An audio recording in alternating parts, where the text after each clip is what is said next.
Bonjour, bonsoir, c'est là dépend à l'ère à laquelle vous allez recevoir notre vidéo. C'est toujours votre humble serviteur, artiste et bardol, en tout cas, actualité belé aux photos sur la bino sur les réseaux sociaux. Vous avez vu tous comment est-ce que l'artiste est fallu pour parler devant la presse, au bête à ma solo, il y a point de presse, il y a l'artiste est fallu pour pas, au bête à paix, actualité, mais sous na quatre, il y a point de presse, sur un artiste américain, un tout petit peu pour relever, donc il y a beaucoup plus objectif na point de presse, il fallait à ça là qui pour analyser, à moi pour analyser la phrase, bah mot monsieur, fallait à ça qui na quatre, en plus bah question monsieur, et tout na qui wana, donc on met un peu pour analyser un mot déjà premier point de vue sur le monde l'artiste est fait pas bi concerne à ça des martyrs ils allaient défier ou aille pour relever et ça il a dit bosso ou biso impressionné biso tout sur na ba internaute na ba abonné à Bardol officiel parce que belé te bi que te bi ba ko traiter artiste est fallu pas le là à ça avec un concert moi il y a des filles on dirait qu'on défier tout on dirait qu'on prouver ba grand frère naé mais tout le monde l'artiste est fallu à relever point mon cause ali très important tout le monde vraiment l'artiste là qui n'a pas tout comment est-ce que ali na respect envers ba kulu tunaye tout le monde est-ce que comment l'artiste est alongoli en jeu oyo ba tout ba ko ba moi trop na banzela qui l'artiste est fallu pour pas à lobby yango qui pour na azobe da concert pour défier ba kulu tunaye mais lelo l'artiste à lobby yango bien azobe ta concert na pour na pour le relever défité mais azobe ta concert na pour na la suite logique oyo ba kulu tu ba sala déjà ba faut retenir lelo fallait pour passer un artiste respect et puis à respecter ba ene nae ça fait quand même du bien un artiste comme Fally pour pendant 30 ans yazali azobeta concert nae mais azo reconnaître que non à part yé ils en a battu puis ba beta déjà concert na stade de martyr wana oyo basala chemin yepé azali ka kosala chemin ou bien la suite logique ndenge ba kulutu na basala ça fait toujours plaisir ya omona mwana moko boito ndeko awa na lokolo ya ba grand frère na oyo basala yango to beta ma solo ya relève ya musique yango to beta ma solo ya relève ya ba fort ya mboka na biso lelo ezana ba artiste belé oyo Congo bimisa ba rosa tamsu lelo décider par rapport ya savoir faire oyo artiste Fally Ipupa azo sala déjà na carrière ya ba artiste musicien presque belé à Congo toche ba papa na biso te toche wenge ti lelo ba Fally Ipupa ba yaki na système na musique ya mboka na biso ozaki mabete ezaki na penza normal parce que à l'époque tout le monde a taboulé ba beta ba Olympia ba maman beta ba Zénith ba tout ba beta ba salle wana mais ezalaka penza te na actualité soit na comparaison ya musique ezalaki so artiste beta na salle na ce n'est que normal artiste beta salle mais na tamoyo ko mageno soki artiste beta salle moko bo il faut aya à se vanter sur ya mopo et là ça na batu que non na carrière na beta salle moko songolo tout le monde entend ko fio le beta beta Bercy après ça orchestre c'est une génération Bercy avec ba Fally ba nani ba pesa comme la génération Bercy ba ouais répétant ba yé ba ça ba imposer histoire na bango ba betu ba stade des martyrs et côté na moi histoire mo par rapport et musique ya mboka na biso alors depuis tout ce temps là Fally pour ba artiste oyo ba ko évoluer na groupe Quartier Latin pendant que nous évoluer na groupe Quartier Latin ba za ki ba artiste liboso ba komisa combo na Bercy parce que Koffi Olomide artiste africain artiste noir a se produit dans Bercy. À cette époque-là, Fally a travaillé à Koffi Olomide. Alors, dans le stade de Marty, on a génération de Wenge. Tout le monde fait qui est parce qu'il y a des avant du Bousson Nabamo. Parce que tant que stade de Marty, et ça va faire une unité de mesure. Mais tant que Wenge est bête, stade de Marty, comme une unité de mesure. Donc, comment il faut pour se mesurer, dans la population, il faut à bêta. Dans le stade de Marty. Mais tout le monde conseille à stade de Marty, il a fallu pour pas. Hormis la rue, parce que la rue, n'engage pas interpréter ma caméra, on s'en n'engage pas aux artistes, va qu'on penser. La rue est le bas qui beaucoup plus que nous fallu à autre concert, on a un petit cas, nous ayons défier, grand frère naïe. Mais tout le monde n'imbibe son habit, na point de presse, n'engage l'artiste à lobby. Concert naïe, ils allaient té, pour nous défier, tout. À lobby peut-être, au bête, à le cabavier, mais lobby que non, à Koubet et à Yé, cause la différent, na oya ba vie. Alors, tout ce qu'on a défi. Parce que, les lots, la musique, y a beaucoup en abisso, créer toujours, problème entre, artistes et entre bango. C'est que, l'artiste, il fallait pas, reconnaissant qu'il a bien souligné, na koya ko sala la suite logique oyo ba grand frère basala du moins azo reconnaître avant ya beta il y a des personnes ko ba beta pe stade wana oyo pe mokili ndima alors yepé aye a ça la même suite logique parce que dans la 5e génération il y a qu'un seul artiste oyo lelo a ça la suite logique par rapport il y a ba mission belé parce que ba wera ba JB ba Kofi bah c'est la suite logique Moroboye Zénith Olympia Bercy Stade Marty c'est ça aussi que l'artiste Fally Ipupa a voulu aussi rendre le sincère na bakulutu na yo donc tant musique au betama tant ba comme histoire ya musique ya Congo alors Congo na yepé ezala parmi ba la suite logique wana alors yepé azoya abeta Stade Marty et bimakaka na lolenge ndenge ba grand frère na ye ba betela ngo azoya te po abeta yango a défier ba grand frère na yeto ala sana bango ke non bino beta ki ngape na beti aye ko beta ko kota pe na histoire oyo ba ene na ye ba kota ki parce que déjà tant king keser abeta Stade Marty ezaka Stade Marty ya polémique té on savait pas qu'un jour Stade Marty comme un sujet mo ya polémique alors wera jibe vi ke badaki na polémique makasi alors le wala wera bandaki mtabeso beta ko beta Stade Marty et kota ki na katia na kata polémique na kata diversité ya wera na jibe to na kata concurrence ya wera na jibe Stade Marty na pe komaki na manger alors bomone pe ndenge jibe ali ya beta ki yango Kofi petanga beti efrakata aya beti je pense oui efrakata et pa ya beti Stade Marty wana donc et komaki siko na ba Angers alors a concert beta marché na Stade Marty wana te le to moni l'artiste Fally Ipupa ko beta concert na Stade Marty wana alors Yemora Lobby aye ko défier Moutoute aye juste à ça la suite logique. Nous on dit bravo à l'artiste Fally Ipupa. Pourquoi on dit bravo à l'artiste Fally Ipupa? Parce que ezalaka malamu na mboka moko to mona ban na bazo na lokolo ya ba mikolo. C'est que moi na moko atalaki mikolo amonaki mikolo ndenge ni basali histoire na bango yepe aye azolanda toujours nzela o ba grand frère nae ba ene nae basalaki. Alors cela montre que l'artiste Fally Ipupa il est vraiment poli envers ses aînés. Cela montre comment l'artiste Fally Ipupa azali ko porter ba grand frère na mitema et on se prouver na battu que lelo artiste Fally Ipupa c'est un artiste oyo lelo azalaka na besoin te ya ko manquer ba kulutu na ye pourtant mususu et profiter na succès mo roboy biso na nous doit présent lelo l'artiste Fally Ipupa c'est un artiste oyo atikala jamais ko likana TV ko tenir ba propos moko discourtois envers ba grand frère na ye lelo na point de presse na ye a honorer bango à tel si face au monde que non à part ngai il y avait des personnes au ba pasola nzilana oyo ba ila bisope to le kananzilana na domaine nyonso na misala tout ils aura toujours ba précurseur mutu na mutu aka ko découvrir quelque chose et ba leki na simana à l'époque tant que Kofi beta Stade Marty alors baka yango suivez les guides des amours beko to pesaki alors batu beta ki Stade Marty on a fait king keser linéaire batu baki ko faire découvrir biso que non Stade Marty pe oyo mutakoya un artiste pe oya ko beta ba concert na ye c'est aujourd'hui aussi Fally Ipupa ye ko mentionner combo na ye na kati ya Stade Marty en tout cas bravo à tout l'artiste Fally Ipupa et puis bravo aussi à tous les mélomanes de la bonne musique au bassin de la bien à bango aussi à tous les warriors au bassin na près ya ko fêter le 29 octobre alors to beta na masolo côté Fally Ipupa que non concert na ko la différent na oyo ba enene ba beta to koki comme même na zone ya polémique te to koki jamais ko c'est la actualité moko zali négative na penser à artiste biso na Congo tozali ba champion ya koya ko définir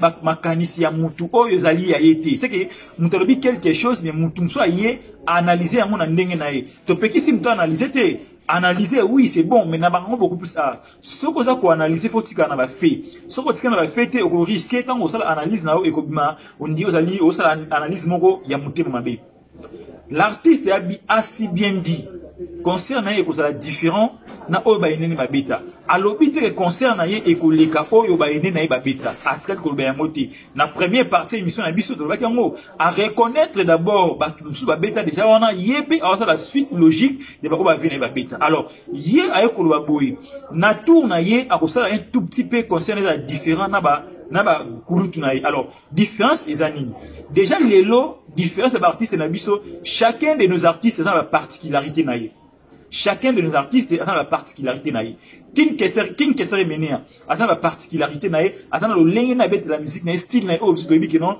ceux qui bêtis besoin Victoria Leison ouais ensemble pendant la particularité na lo lengene robet la musique pendant lo lengene reconcevoir makambo azanango jibe pena pareil Kofi Olomide pareil na bango te beta conseil na ça de martyrs wana mutu na mutu abeta na lo lenge na ye oyo ye a penser à na ndenge assez la musique na ye à ne pas oublier mutu na rythme na ye mutu na style na ye nde abeta la paix stade de martyrs on a ba stratégie na ye. Alors aujourd'hui l'artiste il fallait pas bien dit alors stade na ye on a différent na oya ba ine na ye. Alors ba différence on a des années na otiko ignorer ba différence on a awa mutu na style na ye. Alors fallait avec sa style musical ne ya moi ko créer différence na oyo ba ine na ye ba beta parce que ba ine na beta ki musique ba beta ki ba temps so beta ki beaucoup plus na ba ndombolo ba beaucoup plus na style ndombolo et tout voilà mais tant on y a abia ko beta on a lo lenge na ye c'est que fali atana style na ye fali lelo atana disque o bisto benga lo tokos 1 vous allez net style la musique na ye vous allez net ba particularité na ye vous allez disque o lelo et côté ici Congo na histoire il y a ba vrai disque dans le niveau de France vous allez disque o lelo biso congolais surtout artiste iskali référence moko boy lelo que non artiste ni artiste comme on dit ça vrai disque d'or tout temps a fali na double tokos c'est que ça il y a album historique. Alors avec cet album historique, il y a un côté c'est la biso de l'élo, na kata ça des martyrs. Il y a un est créé moi particularité, moi différence, oyo fali à lobby à créer moi différence. Différence c'est ces années. Tout le monde a conseil à ça des martyrs. Les configurations là, tout le monde a fait ba bête un mot normal. Normal, mais l'élo fali payer na kata ça des martyrs a créé na ba partie VIP.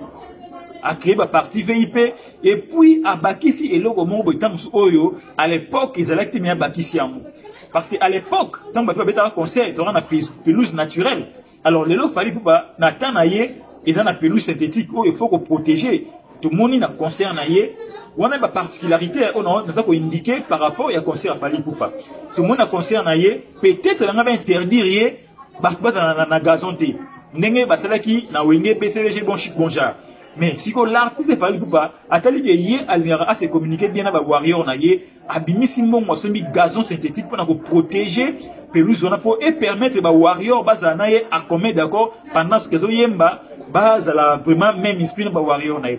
C'est déjà quelque chose de particularité où l'artiste a mis na concert à stade de Martyrs na yé. Tozu partie VIP, je pense partie VIP va recréer à mon va créer un charte club. Ils ont sous la particularité où il fallait pour pas a comme la biso na kati ya concert na ye ya stade de Martyrs wana to qu'est-ce la dernière particularité au monde ta concert on a pas de différents temps on ba ina beta comment on a présenter biso un vrai disque d'or parce que lui-même l'avait dit un disque d'or moko vrai boye bon un disque d'or moko vrai oyo ils allaient considérer na niveau ya Europe donc ba particularité en tant que nous il y a on est créer différence na ba concert oyo ba ina ba beta Tobi King Kester na style ya musique na ye, Wera na style la musique na ye, Kofi JB.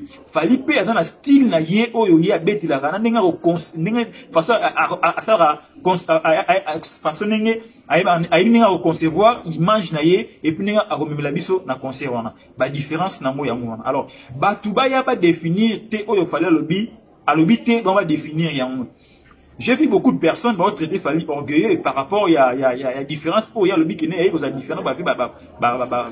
Bêta. N'a quelques différences. Ah, oh, il fallait même la biso dans le stade des Martyrs. On ne sait pas comment est-ce que l'artiste a recréé espace VIP. Mais tu recommandes à cet moment vraiment si réellement l'artiste a créé penza différence dans le concert à la Bitaka.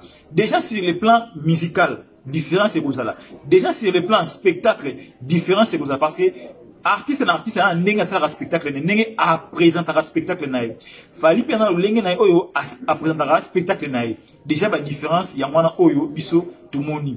Alors et là comme tout le monde a quatre points de presse où l'artiste a énuméré zali tout le monde selon artiste a okiti ça membre moko ya Snap na membre quelques membres ya Warner Music. Tout les mana ici quand on a. J'ai comme l'impression aujourd'hui l'artiste ne fallait pas à sa pena confirmation il y a porte étendard il y a musique il y a mboka na biso. Déjà de faire descendre bah tu as la belle lokola Warner Music na mboka na biso Congo et loko wana ko ko sunga le lope ko tal ça face au monde de l'auto et ko pesa so ba marché misusu et ba artiste congolais ba tika na mboka na biso surtout ba artiste ba ko prester avant fallait prester bo prester pona ezala pona carrière na bino tant ba ocho prester ko prester lokola mutu moko bodo non yaka prester peta lokola yonim do beta concert parce qu'il y aura des invités au Bozalana alba ko bien bata Warner Bozalana et puis bata Snap Bozalana ko prester bien ko c'est que non ba tu Warner on ba sepel na ba ko pe ko zoyo ba produire yo donc déjà dali ouverture oh le lo fali ceux qui bata Warner ba kiti awa ça ouverture o sala que non ba jeunes artistes ya mboka na biso ba s'épanouir ba zo quand même chance ya ko signer ba contrat na ba maison ya minene parce que ko faire descendre ba minene on a ya Warner Music ba ye oui ba etam supa na kotala spectacle oyo produit na bango ko présenter na mboka na ye mais ba kotala pe quand même ba to ba ko prester avant fali. Tu sais le rôle en match de football. Tant que beaucoup d'Afrique est bête mara, ba manager bayaka, bayaka hôtel, bayaka dénicher ba oiseau-ra. Pareil aussi, bango ba ko ya tant ce qu'on a fallu, mais tant que vous match pour prester, ba ko dénicher ba oiseau-ra, wana ko faire en sorte que non, baya ba produire. Donc déjà, moi j'ai dit bravo à toi l'artiste Fally Ipupa d'avoir pensé yako ko qui c'est la biso, ba taminer ndengwana na mboka na biso. Parlons aussi ba membre ya Snap. C'est très important, Batu Snap na conscient tout le monde à bango, ba remettre très important, tout le monde a Batu Snap, ba kita, pour nous remettre Fally disque d'or. C'est bien bon. Snap n'a pas ça disque d'or, mais Snap n'est à publier à bateau et bazar, basu ba disque d'or vrai. Mais ce qui est fait en sorte que Batu Snap ba yé, ensemble, là, on remettre Fally disque d'or, et que ça la biso, et que cette musique a beaucoup d'ambition likolo. Pourquoi? Tant que y a na mboka na biso ba comprendre que non il y a des artistes congolais aussi oyo bazali ou soit na Congo pe eza na batu oyo en tout cas ba ça la musique il y a bien pe eza na ba artiste oyo tant na mboka na balinga ba makasi vous imaginez lelo Snap déjà après ça aka ate to Snap a publié aka bato ba disque d'or te Snap a tapé na branche moko oyo a produire on dirait ba artiste. Mais c'est à vérifier. Mais n'est-ce pas publié à chaque fois, single, à publier des fois, musique, il me semble qu'il y a produit ça. Mais on dirait ça bon. Donc, na maison, na Snap, na Warner, où y a na bon awa, et qu'on jouer et qu'on impacter beaucoup plus, surtout dans les jeunes artistes na biso, surtout pe na vente, il y a musique qui a beaucoup na biso, surtout pe na ba plateforme ou na ministère culture et art na biso. Peut-être ba ba contact ba commanding ba ko sala sorte ba ko sala sorte que non excusez-moi ba sala sorte comment ba ndenge nini ba droit d'auteur et pesa maka ndenge ba ko créer pe ba société oyo ko na ko pesa ka ba artiste ya Congo ba trophée d'une manière légale. Donc en tout cas c'est très important. Il y a aussi et ça la partie où l'artiste Fally Ipupa avait dit cette partie m'avait beaucoup touché. Quand l'artiste a dit, ailleurs, on me considère comme une légende, mais dans mon pays, on ne me considère pas comme une légende. Je dirais à l'artiste Fally Ipupa, ce n'est pas tout le monde dans ce pays qui te déteste. Il y a des Congolais qui t'aiment bien. Il y a des Congolais déjà bien une légende. Et dis-toi que non, tu es une légende ici dans ton pays. Tu as fait des preuves. Tu as fait des choses au Lelo. Tu es pareil avec bateau to kontanamo quand ba légende. Tu es une légende. Ba Congolais ba nakayo, ba Congolais ba soutien nakayo. Alors aujourd'hui Fally Ipupa, tu ne peux pas rester là au sein de la musique pour convaincre ba Congolais parce que ba Congolais sont des personnes qui n'acceptent jamais ba meilleur naie to ba produit naie kito. Ça la musique ne ça la déjà ça la rend bien. Ceux qui déjà Afrique zone du maillot, c'est quelque chose de bien. Ceux qui déjà monde zone du maillot, c'est quelque chose de bien. N'attendez pas un Congolais ailleurs na TV Andy Mayo pour na esalayo bien. Déjà, il faut comprendre ici au Congo, c'est toujours comme ça. Ceux qui m'ont propulsé ma casse, Congolais libéré pas une maraïté. Là, c'est un message fort à toi, l'artiste Fally Ipupa. Moi, je te dis, les Congolais t'aiment. Et tu verras ça le 29. Le 29, il y aura que des Congolais, bah, il y aura que des martyrs, il y aura que des Congolais. Il y aura que des Congolais. À ce moment-là, tu comprendras que non, les Congolais, ils sont mingi. Bato va considérer yote, une minorité. Ba considérer yote na ba chaîne télévisée. Mais na banda kuna bango ba fanatique na yo, y compris basi na ba fanatique na yo. Alors dis-toi que non, les Congolais ba lingaka yo et on te considère comme une légende pour asala la musique qui toko ya mboka na biso. Quand l'artiste avait dit ça, j'ai touché. J'étais vraiment touché. L'artiste a compris que non, son pays n'arrive pas. Il y a que ça y est, honneur aux gens qui juste la valeur. Dans le bango, tourne la chaîne YouTube dans Awa. Congo est comme dans le moment où il faut soutenir ba meilleur naï. Congo est comme dans le moment où il faut tombola ba meilleur naï. Donc ba meilleur ba compartiment presque tout. Mais le coup de l'ingako bimis ba meilleur na bisoté, c'est là crée toujours des problèmes. Et aujourd'hui, en plein point de presse, l'artiste Fally Ipupa dit que je sais que dans mon pays, il y a des gens bandimaté ngana légende mais liban va bien ngana légende. Ça relève encore quelque chose. Ça relève quelque chose. Je pense c'est le moment yangoyo biso ba Congolais to banda ko accepter effort ya ba artiste émission ba sala. Il faut tout ko accepter yango. To ko lingate un artiste comme Fally Ipupa almi lobela ba prouesse na ye tout ami lobela ba effort na ye, il faut ce que biso ba Congolais tout ça na batu que non to rappelle la Fally na biso or sa musique ni malamu to rappelle na intel na biso or sa musique ni malamu. Mais dans le moment ya Fally Ipupa nous devons accepter que cet artiste or sa la malamu moko na mboka na biso presque papa peut-être tant sous et ça lina nous tana or sa la yango. Alors conférence de presse je pense et aussi ça moi débat et que c'est finalement débat par rapport, il y a raisonnement, par rapport à réfléchir au égard, il y a l'artiste Fally Ipupa parce qu'il y a beaucoup de gens qui vont traiter, qui nous ont orgueillés et tout, voilà. L'artiste a parlé un tout petit peu affaire à disque d'or. Cette affaire des disques d'or, ça va créer toujours des problèmes. Pourquoi? On lui a posé une question par rapport à disque à droit chemin. Il a accepté, oui, j'avais aussi décroché. Selon le producteur. C'est les producteurs qui m'avaient dit que non, tu as vendu autant de CD, alors je t'ai donné une appécio disque d'or. C'était ça. Mais le but est que l'artiste a nié, disque d'or, il a juste explicité les choses. Parce que, à ça, les différences, il y a disque d'or, il y a Snap, la différence, il y a disque d'or, il y a David Monceau. À quel plus le but que non, on appelle les lots, on a reposé un label, on a appelé DJ Virus disque d'or. Oui, ça peut aussi se faire. Ça peut aussi se faire parce que la label où est produit ba monde et pesa ba mo ba disque d'or. Mais mutape si fallait pas disque d'or Snap ils allaient ni Electra Music, ils allaient ndengi à sali ba vente na ye. C'est ça. Alors, aujourd'hui les gens veulent créer encore une fois de plus polémique par rapport il y a explicitation à Fally Ipupa. Moi je pense que l'artiste a été beaucoup plus explicite par rapport à ba doute par rapport à ba koloba. Bah disque d'or et l'artiste aussi a un mot mais mais aujourd'hui quand même il est fier il y a comme on attend que non a ce disque d'or et la musique à Congo. Est-ce que pour allober les locaux il faut traiter orgueilleux, traiter prétentieux? Moi je pense ils allaient l'artiste il faut allober là-bas effort naïe ils allaient l'artiste il faut aller face au monde que non oui Nazana disque d'or il y a vrai et puis à l'obiango bientôt là dit Tokos DP et vous décrocher les sous disque d'or ils ont la deuxième album congolais évoluant ici au Congo et ce disque d'or là il faut accepter, il faut vraiment accepter parce que artiste en ça des fort oyo ils ont là ils ont na biso analyste et c'est aussi journaliste to y a tout appuyer artiste et Fally Ipupa. Je pense cette affaire de disque d'or toko tika tu ko traîner sur yango te to expliquera ba tout voilà mais il faut tout quand même tout avancer na masolo na biso.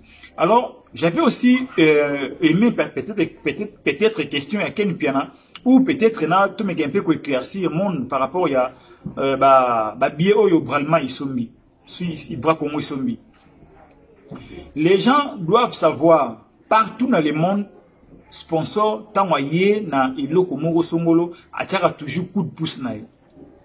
Bras Congo il a juste comme ça mbongo na ye asombeli ba consommateur na ye ba billet akende ko rendre yango Donc akekosala ngo troc na masanga na ye. Et ça là partout. Na époque où j'ai pas bêta concert ou rançon na bêta concert. Ezalaka Brascol, compagnie Brascol pas zalaka wana. A tiaka ba bouchon, au sommet autant de billets, aux billets. Ba tiaka yango. Alors pourquoi au jour d'aujourd'hui, il faut créer problème tant que mis moment où il fallait peut-être sponsor peut accompagner. Parce que sponsor na yé a vu bien gratuitement. Sponsor na yé a pesi mbongo. Apesi mbongo na Total Énergie ba pesi ba billet en retour il y a que nango osala ngo peut-être j'ai tombola na yeto peut-être ko pesa na ba consommateur na sens que non au sombi des bières to pesi au ticket ou au sombi bière moko to pesi au ticket en tout cas et loko wana les gens qui ba créer lango polémique na okamo to osala ba détracteur ya musique ya mutu mais to osala ba détracteur te na sponsor ya mutu parce que mutu tout ba beta concerne na kini awa sponsor a accompagné. Conseil ba grand fan ya Wenge musique bon chic bon genre. Africell accompagnera bango. Africell apesa asomara ba billet, apesa na abonné na ye. Député moko ya biso ya mboka na biso, na otanga kombo na été asomba ba billet. Asombe bela ba billet, apesa na base na ye na lecteur na ye, bakota concert wana. Mais pourquoi aujourd'hui il a fallu et qu'on crée problème? Pourquoi vous créez problème? Bon, les gens veulent pas ce qu'il fallait pour mais qu'il y ait un carton à concert, ils ont comprendre, il y a ce qu'il a fallu à réussir, à réussir, c'est la carton à concert. Il y a un toga, d'ailleurs, il faut que concert na banger belé, na tanga banger na moi. L'artiste a lobby que non il faut quitter sa bagage, snap, bagage et Warner. Warner a les grandes maisons de distribution, grandes maisons de production, et que peut dénicher. Ba oiseau rare na musique mboka na biso ba o ba ko prester dans avant fallait à prester ça c'est une bonne chose. Alors pourquoi besoin nous peut-être échec et dans la concert.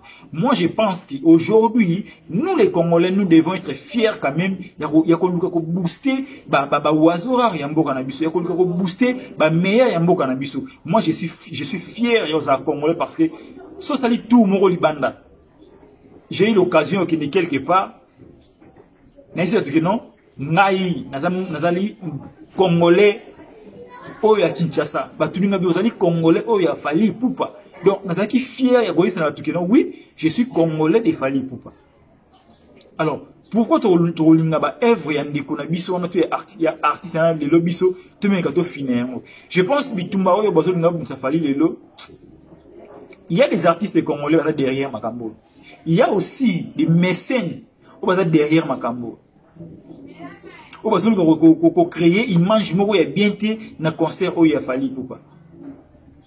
Mais je pense bisona bino après les 29 donc beta masolo misusu après les 29 et aux masolo misusu parce que tu as vu qu'après les 29 bakoya ba critiquer soit côté plein soit côté sonorisation. Tu as bien ça ndengona mais rassurez-vous déjà que l'artiste a réussi à inscrire Congo na ye na kati ya stade wana oyo ba grand frère na ye ba beta parce que j'avais dit ça ici na début na ngai souci a fallait ali ya ko relever défi mais souci na ali ya ko inscrire Congo na ye parmi ba ya na ye oyo ba sala suite logique na nzela stade wana. C'est ça souci na yango. Et puis ils allaient souci souci ya ko pesa courage na 5e génération, basa na courage na force wana ya ko beta stade Marty parce que stade Marty ça pona mutu tout. Ils a pona ba catégoriser on pona batu mo songoloté. Tout ça là ba discussion na ba Facebook na ba réseaux sociaux. Au moins na mutalo banayo ke non, nga nazali pire wengeman na ko jamais ko souhaiter bonheur pour na Fally. Nga na tuni bon ceux qui yo lelo etant que wengeman. Pour boy ko soutenir Fally Ipupa. Au kanisi Congo mabande ko soutenir Fally Ipupa te. Alors na tuni sous question na bi pourquoi au boy ko soutenir Fally Ipupa. Fally c'est un orgueil. Là c'est bon. Yebisa ngai esikani o asala qui orgueilleux na ye au égard ya ba grand frère na yo. Et loko ni aloba oyo ya mabe yo ko traiter lelo orgueilleux to prétentieux. Ndeko asanga ki argument ko yebisa ngai. Pour vous dire quoi? Lelo esprit oyo batu bazana moya ko traiter Fally pas orgueilleux ce que tout bango esika oyo Fally asaki orgueilleux na ye au monde ba lobate mais il y aura d'autres personnes qui est plus loin ba bageno pouvoir bageno yé a ko renverser yango est-ce que mutu akoki jamais ko placer slogan na kati eloko za ko sala parce que nyo se marche na slogan tout est marche na slogan Alors, Fally a réussi que tu as slogan na kati ya stade de martyr na qui tu ko retourner stade où est le mal. Donc ça est loko ça juste loko oyo le temps sous et dope ça passe et pas ba de komisusu. Moi je pense congolais zala quand même monter à malamu oyo ya ko aider artiste noir qui de plus loin encore.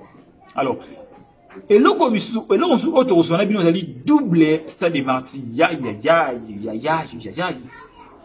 Cette affaire de double stade de martyr, j'aurais souhaité à l'artiste et à Salam. Vous savez pourquoi? Vous avez une conférence de presse. Tant que l'histoire n'est pas Tony Koko a posé question, merci Tony Koko. Tant a posé question par rapport à double stade de martyr, biso toloba ke loko na chaîne na biso bete masulongo ke non. Ah, est-ce qu'il fallait que l'on l'histoire y a allié forimante? Bien que l'histoire s'est passée qui n'a stade 20 mai. À cette époque, stade 20 mai, premier stade, il y a mon stade mythique, il y a un Canabiso. Alors, Fally a rivalisé moi moukié d'Atiwanato, à mais qui un peu relevé d'Atiwana par rapport. Il y a concert, il y a des doubles stades de martyrs. Alors, double stade de martyrs, c'est faisable. L'artiste l'avait dit, si les Warriors ou si les mélomanes à bonne musique bah réussi que ça la sold out dans stade Luana, Fally a obéi double concert et j'ai parié que Fally a prêt à obéir double stade de martyrs. Tu obéis sur le double stade de martyrs. Et là qu'on n'est pas si l'artiste est fort, de force. Il y a un double stade de martyrs. C'est parce que l'artiste a tali comment est-ce que nombre de billets vendus. Parce que n'engazana a yebi nombre de billets te quand même. A yebi yango. Et puis a yebi dépense sur la salle na déjà à percevoir. L'artiste a yebi yango. Ici, na yepo na booster ba warrior, tout ba melement na bonne musique. Kobeta double martyr et ça événement. Et comme il peut dire événement, pourquoi comme événement? Na Congo etikala jamais kosalama mutumoka beta double stade de martyr. Mais ceux qui a bêti yango et que ça la histoire mo pona biso surtout génération oyeyi et ça la histoire moko boye oye ko ça la kenon et ko pesa sous force davantage to et ko pesa et ko baksa histoire par rapport à biso ba to kola parce que biso ba to kola quand même to kota musique ba grand frère na biso ba JB tout voilà tout ça quand même na histoire il y a stade de martyr na bango tout ça quand même na histoire il y a petit lobby mais les autres monde que mutu mo pe aye a double stade de martyr. Donc tu auras une histoire il y a concert il y a les loti lobby na concert mo il y a double stade de martyr. Tu vois? Donc c'est que dans l'histoire de la musique, il y a toujours des trucs où il y a et ça en sorte que non et ça un tout petit peu comme sa musique qui est un beau cannabis. Moi je pense que ceux qui pensent l'artiste à vous en idée au double discours en tout cas à ça là pour rendre honneur pour rendre hommage vraiment hommage à Makasi et pas à Koulou Tunaye au bêta stade de martyr parce que les leviers à bêta pour relever des filles mais pour ça là quand même suite logique il y a ma grand frère né basala c'est que quand on dit suite logique yépe abakisi et loko moko likolo na ko ça la sorte ba les qui ne ba koya tout ba collègue no ba koya ba essayer il y a ko relever des filles mais il y a ça la moi suite logique oyo Fally à kosala et vous allez loko mo ya malamu et vous avez loko mo ya malamu oyo et ko créer peut-être effort tu ko créer quelque chose oyo lobby tu ta histoire il y a musique na ndenge mo ya malamu. Je pense qu'on arrête ici. On se retrouve dans nos prochaines vidéos. S'abonner massivement sur notre chaîne et puis partager, commenter et vous savez absolument madame. Bye.